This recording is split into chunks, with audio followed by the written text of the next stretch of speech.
Hi everybody and welcome to our TNT. A little bit self-reflective today. When I say self, basically I mean Thailand. Two articles which we're featuring today, both of which I'll put a link in the description if you want to read them in total. I don't want you to think that I'm just picking and choosing bits out of the articles to suit a particular narrative, but the first article is really, it's an opinion piece and it's quite critical of Thailand.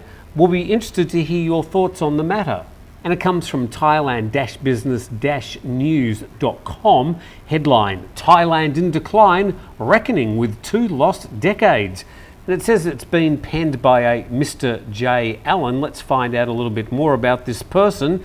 J. Allen is a financial journalist. He's worked in different finance and tech media. He currently works as an editor and business journalist at TBN. I'm guessing that he's actually Thai and just hiding behind a pseudonym, but let's move on. For years, a comforting narrative persisted that Teflon Thailand would bounce back, that despite political noise and economic sluggishness, the country still had game.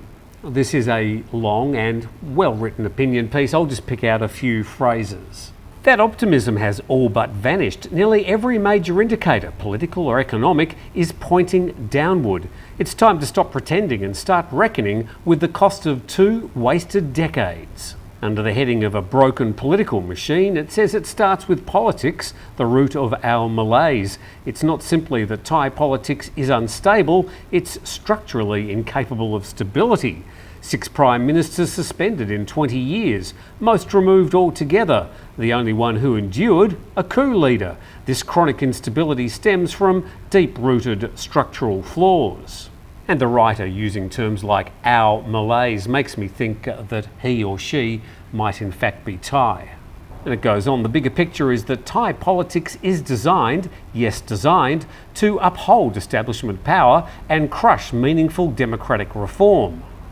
And that's the way the 2017 Constitution has been written, to try and keep the ultimate power in the hands of the elite.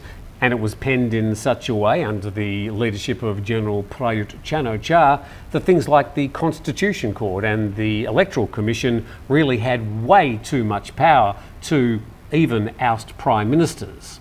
And moving on to another topic, an economy running on empty. Thailand's growth languishing at 1.2%, that's GDP growth, while Vietnam sprints ahead at 6 to 8%. In 5 years, Vietnam could overtake us economically, a once unthinkable idea now fast becoming reality. And then among major Southeast Asian economies, only Myanmar performs worse than Thailand. Indonesia, Malaysia, the Philippines, even slow and steady Singapore are all leaving Thailand behind. So the article mainly looks at the politics and the economics of Thailand. Well worth reading if you're interested in such matters. But what about tourism? Well, this article, which was published by the TAT yesterday, really jumped out at me. And probably for the wrong reasons. Thailand unites to drive sustainable tourism goals towards 2030. Wow, a blueprint for tourism for the next 5 years. There they are, a lovely group photo of this group of people who are going to be steering Thailand's tourism in the right direction up to 2030.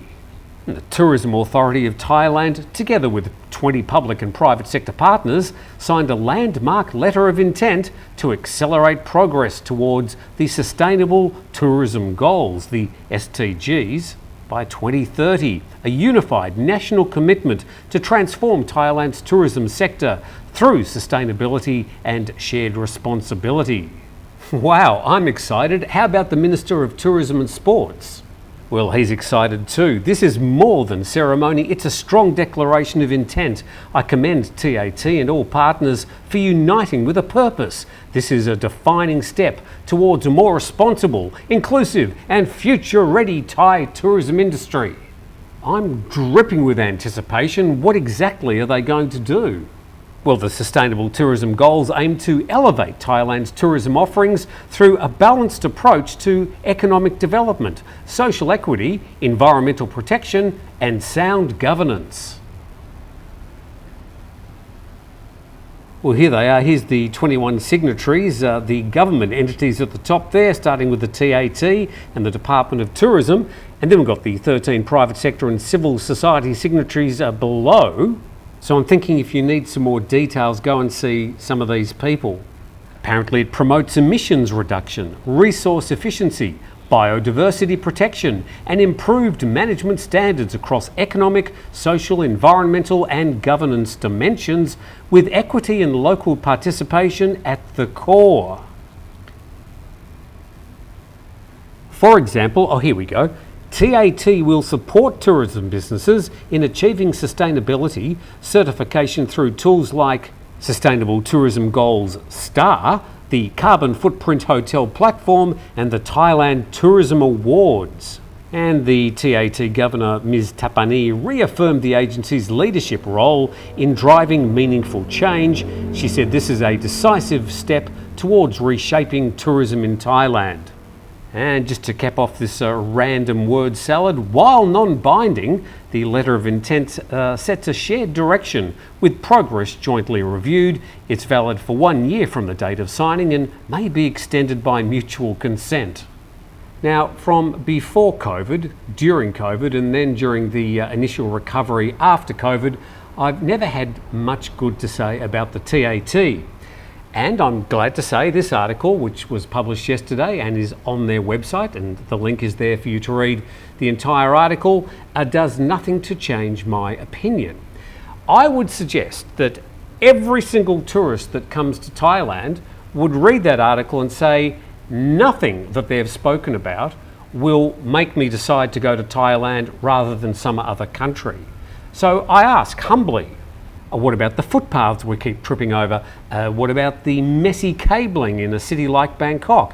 What about stabilising changes to things like visas? Is it going to be 30, 60, 90-day visa exempt? Is it going to be visa on arrival? Who knows?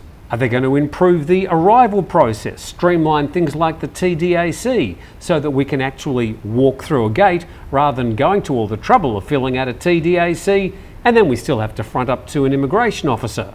What about stopping people from being kidnapped within Thailand and then taken to border areas and basically treated like slaves? That pertains to those scam cities, those scam centres, which, by the way, still exist.